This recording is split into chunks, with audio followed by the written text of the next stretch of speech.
Sun travels வடமாகாணத்தில் சட்டபூர்வமான அனுமதியுடன் இயங்குகின்ற visa consultants and ticket agent. உங்கள் பெறுமதியான கடவுச்சீட்டுகள், ஆவணங்கள் போன்றவற்றுக்கு பாதுகாப்பான அனுமதி பெற்ற நிறுவனம் சன் டிராவல்ஸ்.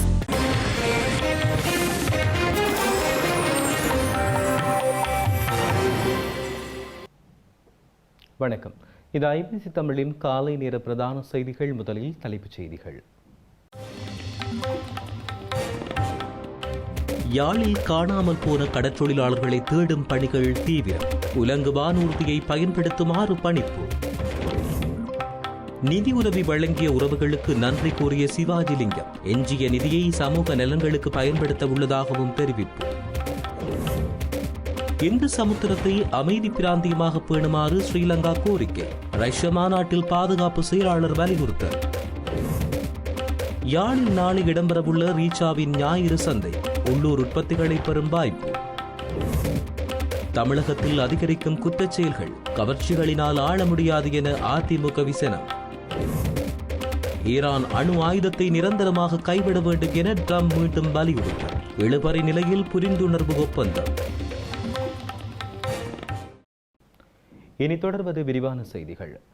யாழ்ப்பாணம் பருத்தித்துறை முனை மற்றும் கட்கோவெள்ளம் பகுதியில் இருந்து 4 பேர் கடற்றொழிலுக்கு சென்ற நிலையில் காணாமல் போயிருந்த நிலையில் அவர்களை தேடும் பணிகள் தொடர்ந்து முன்னெடுக்கப்பட்டு வருகின்றன. இந்த நிலையில் 4 கடற்றொழிலாளர்களை தேடும் பணிகளை துரிதப்படுத்துமாறு ஸ்ரீலங்கா கடற்றொழில் அமைச்சர் ராமலிங்கம் சந்திரசேகர் தெரிவித்துள்ளார். யாழ்ப்பாணம் பருத்தித்துறை முனை மற்றும் கட்கோவளம் பகுதிகளில் இருந்து கடந்த 27ஆம் தேதி இரவு 11 மணியளவில் 2 படகுகளில் கடலுக்கு சென்ற 4 கடற்தொழிலாளர்கள் இதுவரை கரைக்கு திரும்பாத நிலையில் அவர்களை தேடும் பணிகள் முன்னெடுக்கப்பட்டுள்ளன. கடுமையான காற்று வீசி வருவதால் அவர்கள் பயணித்த படகுகள் கரைக்கு திரும்ப முடியாத சூழ்நிலை ஏற்பட்டிருக்கலாம் என சந்தேகிக்கப்படுகிறது. எனினும் காணாமல் போன கடற்தொழிலாளர்களை தேடும் பணிகளில் பிரதேச கடற்தொழிலாளர்கள் தொடர்ச்சியாக ஈடுபட்டு வருகின்றனர். இது தொடர்பாக ஸ்ரீலங்கா கடற்தொழில் நீரியல் வள அமைச்சர் ராமலிங்கம் சந்திரசேகரின் கவனத்துக்கு கொண்டு செல்லப்பட்ட நிலையில் அனர்த்த முகாமைத்துவ அமைச்சின் பிரதி பணிப்பாளர் நாயகத்தை தொடர்பு கொண்டு தேடுதல் நடவடிக்கைகளை துரிதப்படுத்துமாறு அவசர பணிப்புரை விடுத்துள்ளார். அத்துடன் நவீன தொழில்நுட்ப வசதிகளை பயன்படுத்தியும் கடற்பரப்பில் விரிவான தேடுதல் நடவடிக்கைகள் மேற்கொள்ளப்பட்டு வருகின்றன. அயல் நாடுகளின் கடற்பாதுகாப்பு பிரிவுகளுக்கும் காணாமல் போன கடற்தொழிலாளர்கள் தொடர்பான தகவல்கள் அனுப்பி வைக்கப்பட்டுள்ளதுடன் சர்வதேச மட்டத்திலும் தேடுதல் நடவடிக்கைகள் ஒருங்கிணைக்கப்பட்டுள்ளன.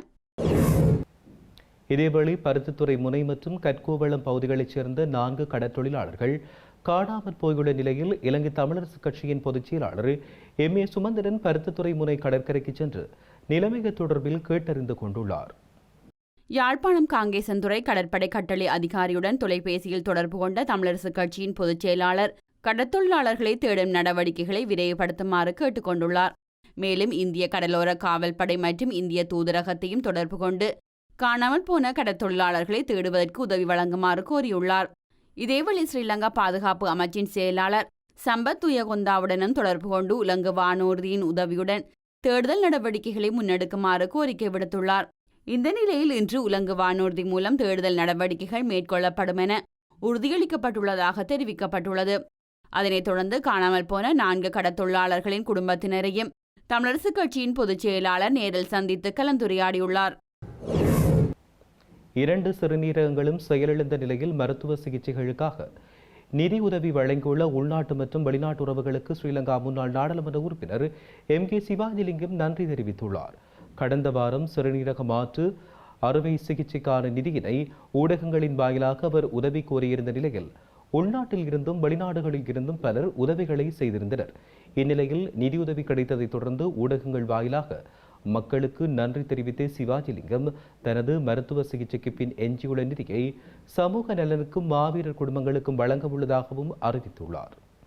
என்னுடைய சுகவீனம் காரணமாக 2 சிறுநீரகங்களும் செயலிழந்த சூழ்நிலையிலே ஒரு மாற்று சிறுநீரக அறுவை சிகிச்சை செய்ய வேண்டிய காரணத்தால் எனக்கு பண உதவி தேவைப்படுவதாக ஊடகங்கள் வாயிலாக கோரிக்கை ஒரு வாரத்துக்குள்ளே நான் கேட்ட தொகையை அனுப்பி உதவி இருக்கிறார்கள்.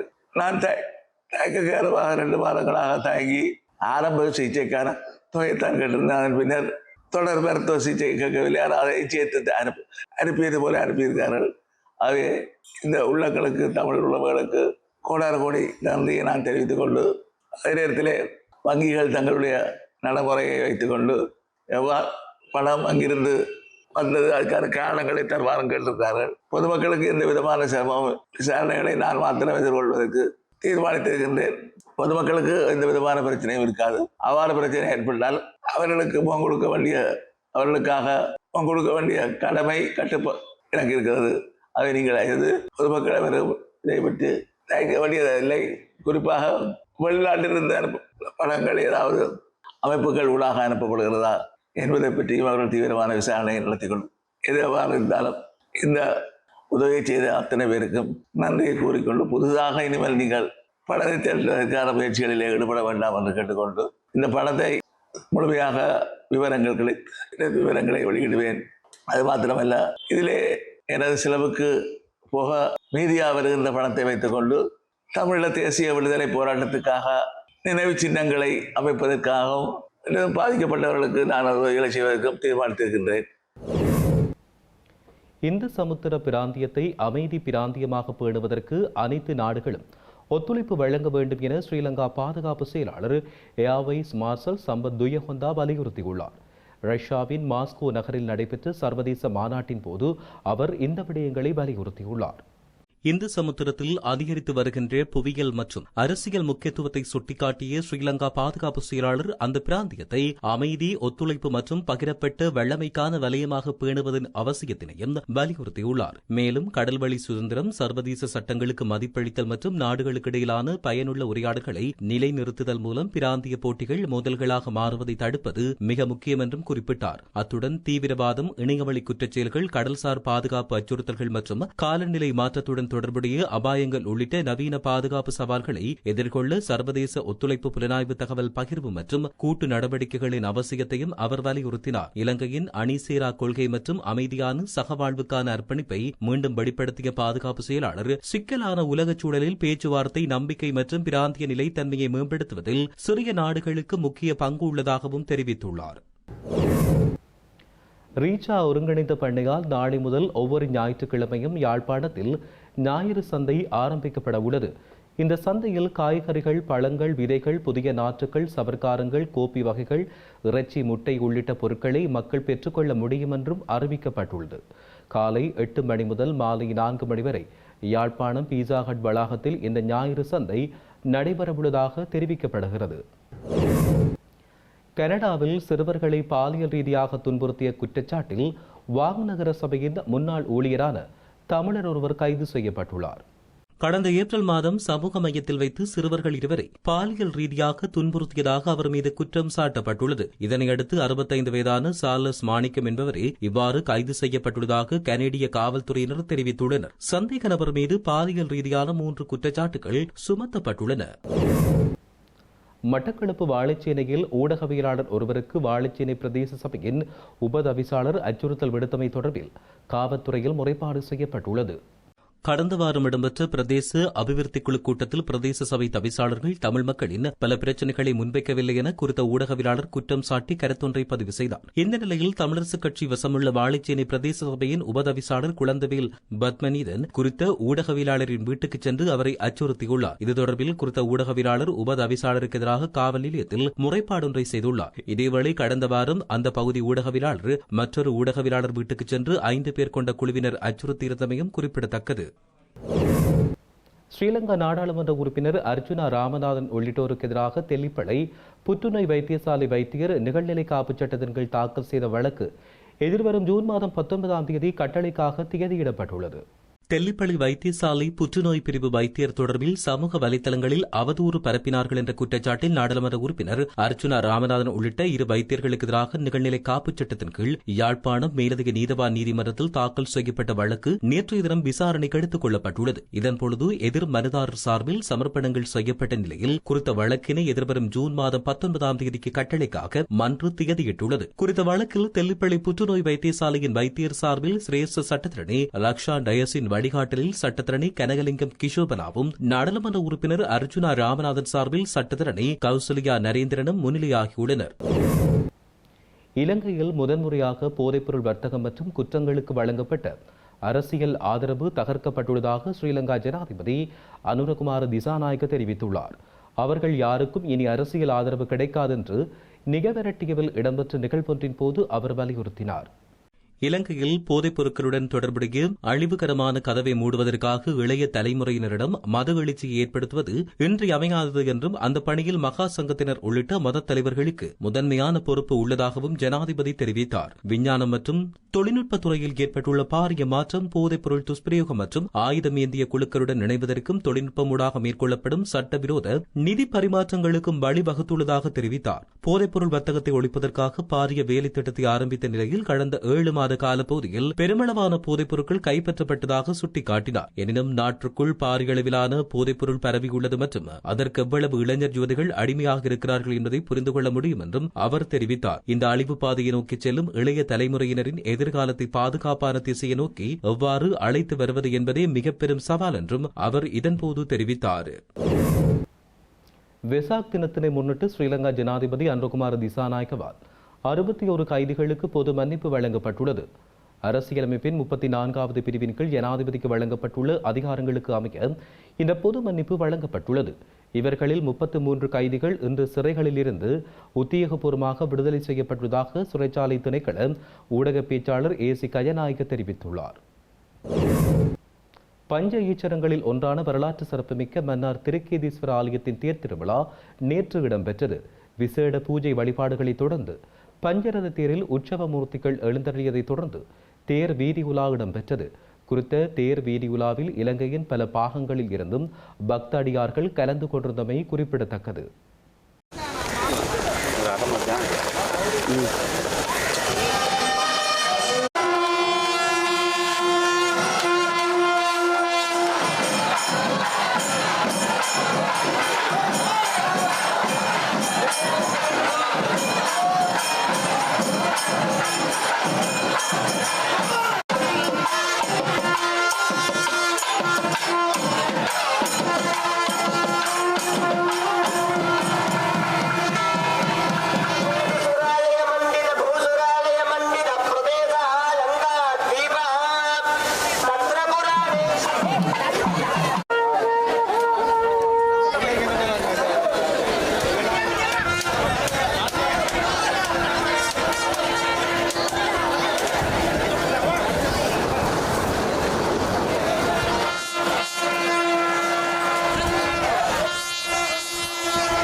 தமிழகத்தில் கொலை மற்றும் குற்றச்செயல்கள் அதிகரித்துள்ள நிலையில் பொய்க்கால் குதிரை அரசே இதற்கு பேர்தான் மாற்றமா என அதிமுகவின் தகவல் தொழில்நுட்ப பிரிவின் எக்ஸ் தளத்தில் கேள்வி ஒன்று எழுப்பப்பட்டுள்ளது.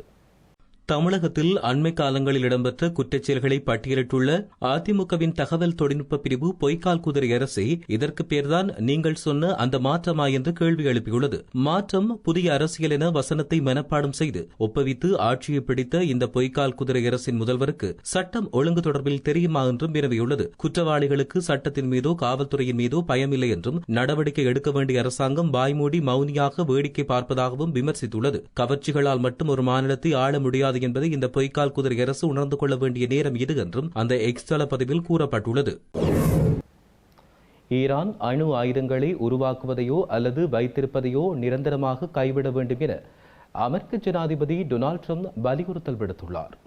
ஈரான் மீதான போரை முடிவுக்கு கொண்டுவரும் வகையில் போர் நிறுத்தத்தை நீடிக்கவும் புதிய அணுசக்தி பேச்சுவார்த்தையை தொடங்கவும் அமெரிக்கா ஈரானிடையே புரிந்துணர்வு ஒப்பந்தம் ஒன்று எட்டப்பட உள்ளது. இந்நிலையில் ஈரானுடனான போர் நிறுத்தத்தை நீடிப்பதற்கான ஒரு கட்டமைப்பு குறித்து இறுதி முடிவு எடுப்பதற்காக அமெரிக்க ஜனாதிபதி தனது உயர்மட்ட உதவியாளர்களுடன் நடத்திய சந்திப்பு எந்த ஒரு தீர்மானமும் எட்டப்படாத நிலையில் நிறைவடைந்துள்ளது. இதன்பொழுது ஈரான் ஒருபொழுதும் அணு ஆயுதமோ அல்லது அணுகுண்டு வைத்திருக்காது என்பதை ஒப்புக்கொள்ள வேண்டும் என்றும் ஹார்முஸ் நீரிணை தடையற்ற கப்பல் போக்குவரத்துக்காக சுங்க கட்டணங்களின்றி உடனடியாக திறக்கப்பட வேண்டும் என்றும் தெரிவிக்கப்பட்டுள்ளது. கன்னி வெடிகள் இருந்தால் அவை அளிக்கப்பட வேண்டும் என்றும் ஜனாதிபதி டொனால்ட் ட்ரம்ப் வலியுறுத்தியுள்ளார்.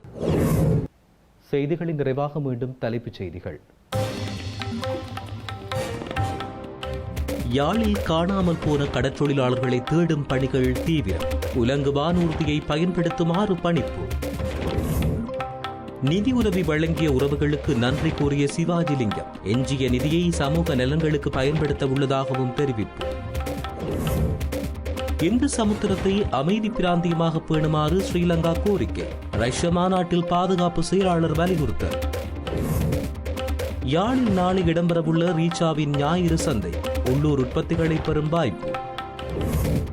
தமிழகத்தில் அதிகரிக்கும் குற்றச் செயல்கள் கவர்ச்சிகளினால் ஆள முடியாது என அதிமுக விசனம். ஈரான் அணு ஆயுதத்தை நிரந்தரமாக கைவிட வேண்டும் என ட்ரம்ப் மீண்டும் வலியுறுத்தல். இழுபறி நிலையில் புரிந்துணர்வு ஒப்பந்தம். இத்துடன் ஐபிசி தமிழின் காலை நேர பிரதான செய்திகள் நிறைவு பெற்றன. உடனுக்குடன் செய்திகளை அறிந்து கொள்ள ibctamil.com என்ற எமது இணையதளத்தினை பார்வையிடுங்கள். வணக்கம்.